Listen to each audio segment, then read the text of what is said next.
Welcome back sa ating weekend charting. Matagal tayong hindi nag-chart. Sa Discord tayo nag-poll, no? So, ito yung result and ito ang summary at yan ang i-chart natin. Okay. So, X na natin yan. At simulan natin ang ating charting. Yun. And ito na sila. So, ito na yung top kanina doon. Okay. So, sisimula tayo sa AC. Nga pala, kung hindi pa kayo member ng ating Facebook group, no? Just click the description, follow the link papunta sa ating Facebook group. Ayan, at dyan tayo nag-updates ng mga news, including ng mga event natin, mga free webinar. Actually, mayroon tayong mga free webinar dyan. No? Ayan, no? Advanced fundamentals, no? Free webinar, and mga trainings na libre. No? So, join lang kayo dyan. Okay? Ayun, eto pa. 3 days ago, meron pala tayong webinar 3 days ago. No? Last Wednesday. So, join lang para sali kayo sa ating mga libreng webinar. Ayun, meron pang mga 10 requests na may natin i-approve. Okay? So, start tayo with AC. Ayun, AC. Ayan. So, dahil si PSE is umabot, no? Umabot hanggang dito sa ilalim. Buti nga to si AC hindi umabot sa ilalim. So, hanggang dito lang. Iyo. Ito, wala na to. Ito, wala na rin to dahil hindi na hold. Ayan mga yan. Okay. So, check natin yung candle. Hindi masyadong bullish pero at least wala sa support. No? Hindi nauna na tumama sa support. So, mukhang range. Okay? So, for now, kung gusto niyo bumili ng AC, ayan. Near 580 sa level na yon. Tapos, yan. Pwedeng ikat dyan. Mga maiksi lang. Yan, mga 2% lang. Kasi ito na yung strong support niya. Pag binasag kasi yan, balale, pandemic na yan. Mukhang malabong umabot doon, no? Pero, kung susundan niya lang tong linya na to, yan, may chance. Okay? Pero sa ngayon, tingin natin magkano na to. Ayun, no? Tingin natin, magre-range na. Okay? Pero ang target lang kung range, dito lang. Ayan, hanggang dyan lang. Pero okay din na, 7% din. Not bad. Sa FA ni AC, check natin. Net profit, good. ROA, ayos din naman. ROE, goods din. Siyempre, dito equity, matbaba. Daming pera. EPS, goods, book value, siyempre. Hindi, below book value na to. Book value niya is 622, pero current price niya is nga, no? So, very cheap. AC. Earnings, good. No? 22%. Check natin kung tama. O yun, 22%, diba? Plus 20% sa annual, 22% sa quarter. So, goods ang earnings niya. Net income this 2024 is 10%. Pero lampas na yung binigay niya, di ba? Q1 pa lang is 24 na kaagad. So, we can say na above estimate. Current PE is 9. Historical niya is 13. So, ayun, no? Below 2 SD. Negative 2 SD. Below mean. So, may value, no? And mukhang pwede. Ang target price niyan is ang average. Okay, average dapat yan. 842. So, average is yun, layo. Ito pa, ang fair value niyan. 842. Diba? So, gaano kalaki ang upside mo sa long term, no? 46%. Ayun, sakto. 44, may konting difference sa sukat. Then, all buys, hindi pala, 4 lang, and 1 hold. So far, good. Easy. Next is Ali. Okay, check natin to si Ali.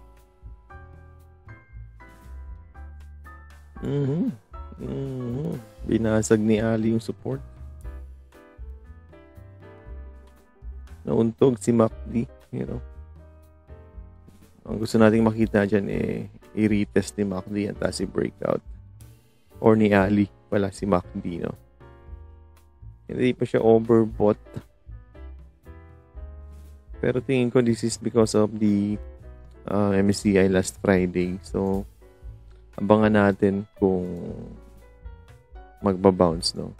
Preferably dapat bounce yan sa Monday.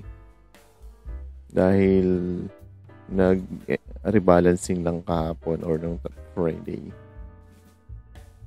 Okay, wala naman tayo nakikitang bad news dito. Maliban sa, syempre, interest rates. Pero malapit na mag-cut. That's why pwede nang mag-ipon, no? Yun. Hopefully mag-bounce bukas. In case mag-bounce, ito sa gap pa rin ang ating target. Kung short term, kung short term yan ang target yan. 12%. Then, yan. Kung gusto nyo maglagay ng cut, yung cut below 26.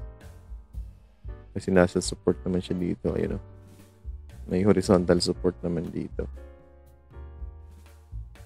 Yan. Gusto nyo, lagay nyo dito. Masyado malalim. 10%, okay na yan. Kahit mga dyan. 25, 50. Ali, no? Ali, okay naman ang mga ratio, syempre.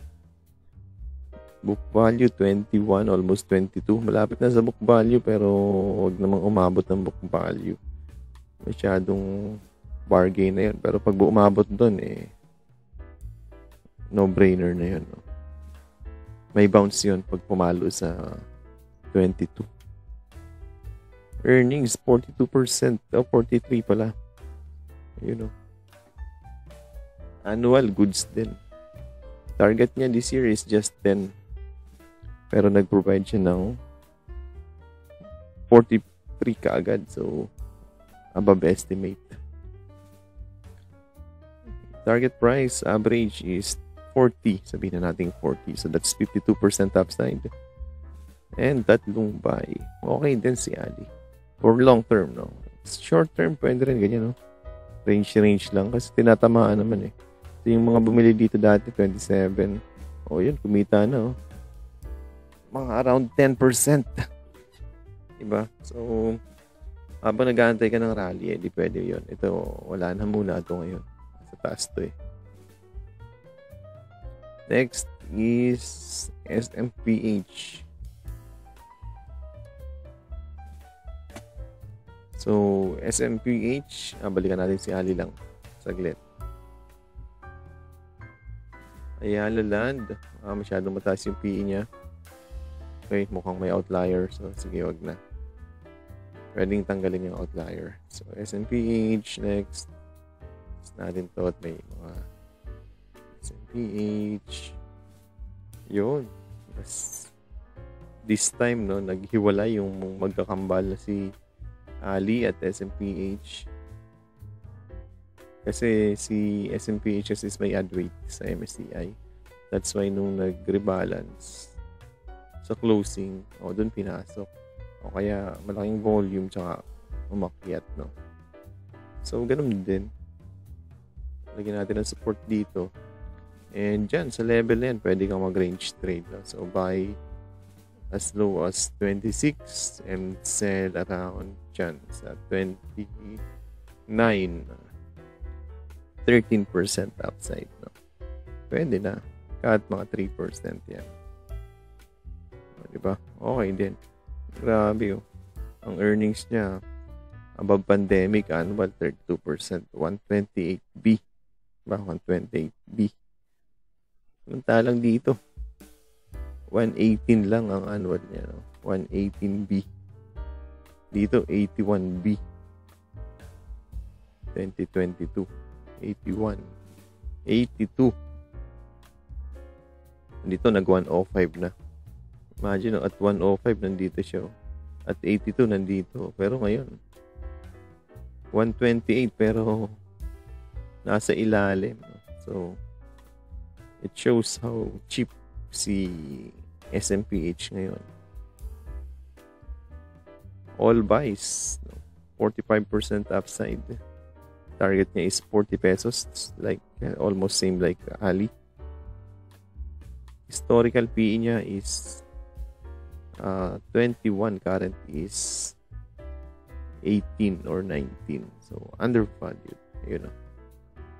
Within mga 1.5, negative 1.5 SD. So, cheap. Tanong is, kailan naakyat? Answer is, we don't know. So, the best play is just to range trade habang nag-aantay ka ng 40 pesos. Ali, SMPH, AEV. AEV ni-remove sa MSCI. At if you remember sa charting natin, no, before, may charting tayo dyan na pinag-uusapan natin na kung aapak ba dito, okay, sa support, or I think dito ata yun. Ayan, sabi natin pwedeng mabasag pa yan dahil malaki yung outflow, almost 66 ADB. Kaya, pwedeng basagin, which is true. Basag nga. Okay? Hindi naman siya naalis sa index. Index pa rin siya. So, sa Monday, since Friday nag-rebalance, no, we might see a bounce from AEV. Yan. Pero, limited. Mga dyan lang. 5% bounce play. Pwede na.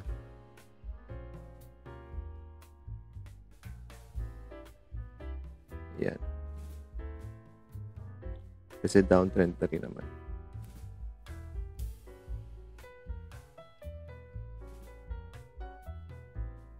So, mag-range na yan dyan sa ilalim na yan.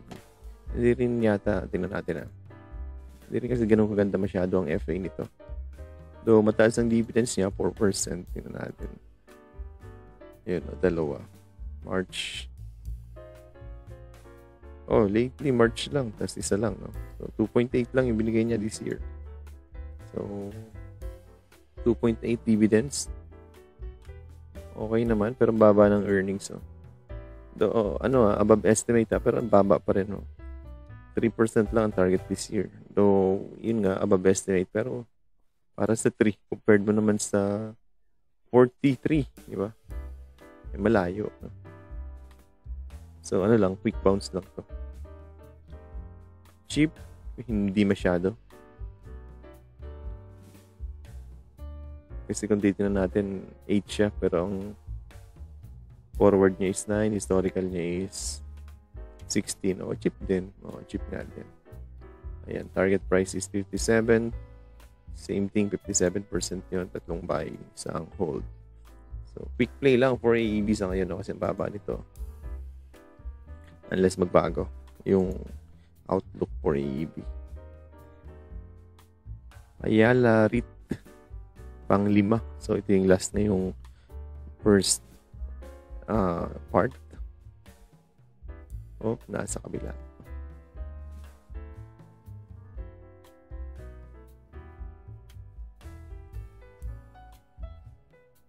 Habang umaakyat ang ating yield, magiging weak to. At habang nagko-conso ang yield, conso rin to.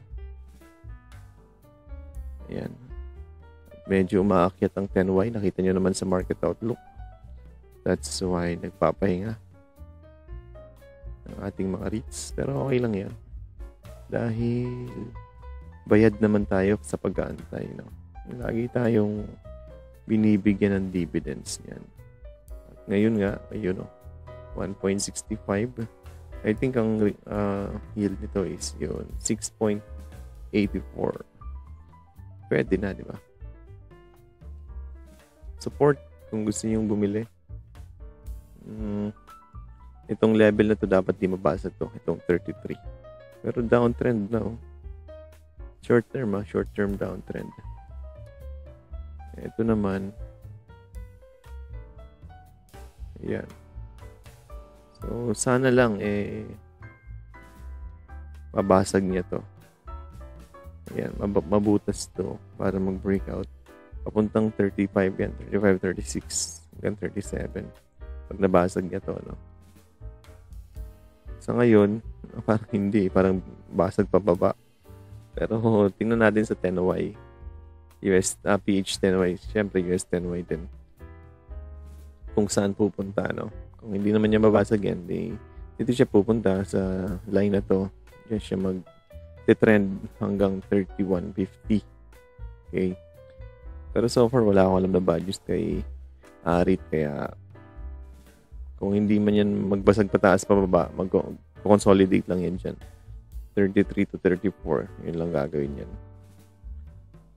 FA. Walang masyadong binabasa sa REITs, no? Maliban sa dito, sa dividends, no? Pero ang maganda dyan is may strong buy, may isang buy, isang hold. Bihira yung nagbibigay ng rating sa REITs. Pero pag nakakita ka ng buy, okay yun. Target price, average is 40. Ayun, 40. Parang mga properties din, 40. Ayun, dun sa taas. Yan, dyan. So, gaano kalaki ang upside? Yun, 20% upside. Tapos kung hawakan mo siya ng 1 year, plus dividends na 6%, o di 26, no? 26%. Okay, so that's all for part 1. Okay. Mamaya meron pa tayong mga i-chart yung nasa part 2. Ito naman, Converge RLCAs and MBT at SM. Okay. So, yun lang. I hope nag-guide natin kayo sa inyong mga investment decision, and chill lang, na huwag matakot at huwag ding magmadali. Actually, walang nangyayari sa PSE. Pero malapit na yan. No? Pag lahat bearish na, pag lahat suko na, doon yan umaakyat. So, hayaan nyo nang sumuko yung iba. No? Mauna na sila. Kasi sila lang yung inaantay para mag-rally. No? Sila lang yung inaantay na magbenta, lumipat sa US or sa crypto or sa forex. Then, pag alis nila, magaan na. Saka yun naakyat. So, tayo, stay invested. No? And the market will reward us in the long term. Okay, so yun lang. Kita-kits sa part 2.